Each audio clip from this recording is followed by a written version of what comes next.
The ripple effects of the conflict in Eastern Democratic Republic of Congo are now being felt in the Gatumba region in neighbouring Burundi. Trade between the DRC and Burundi had been thriving until fighting between Congolese government forces and M23 rebels intensified in recent months. Now, people living in Gatumba say earning a living has become more difficult as trade between the two countries has almost stalled. The transport sector has been hit hard by this turn of events. Lionel Shingimukiza, a motorcycle taxi driver, says his business has been badly affected by the fighting in the DRC. As far as our work is concerned, nothing has been going right for the last few days. We used to make a living with this job of transporting people by motorbike from here to the border of the Democratic Republic of Congo. But since the conflict broke out in this neighboring country, customers have been hard to come by because so many people are fleeing the war. Our business has dropped considerably.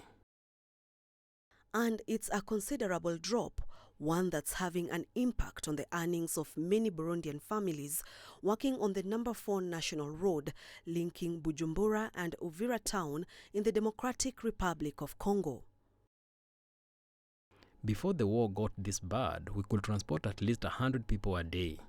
But today, everything has become complicated and we find ourselves transporting 20 people, at most 30 a day.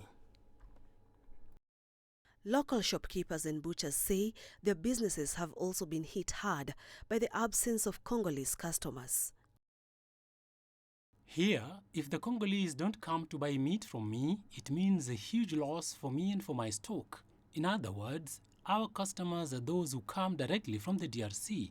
They help these mothers who spend the day here and have to go home in the evening with their ration money. So their absence from our premises is a huge loss. Meanwhile, in Burundi's economic capital, Bujumbura, at the market commonly known as Shisio, where Congolese often arrive to buy supplies, trade is not moving as smoothly. Sales have dried up. The drop in customer numbers has badly affected accessory traders like Levin. Based on the movement we had in our market, if we try to compare before and the current situation, there is a big change. At first, we had enough customers because of the Congolese movement, but now you see, we are in a desert. They don't come anymore. We can't have anything if the Congolese don't come here to shop. According to statistics from the Burundian Revenue Authority, in the fourth quarter of 2023, more than 89% of Burundi's exports to Central African countries were destined for the DRC. The DRC is thus a major market for Burundian products. Similarly, some Burundian traders, particularly loincloth sellers, obtain their supplies from the DRC. For many Burundian traders, what happens in the DRC affects their everyday life in Burundi.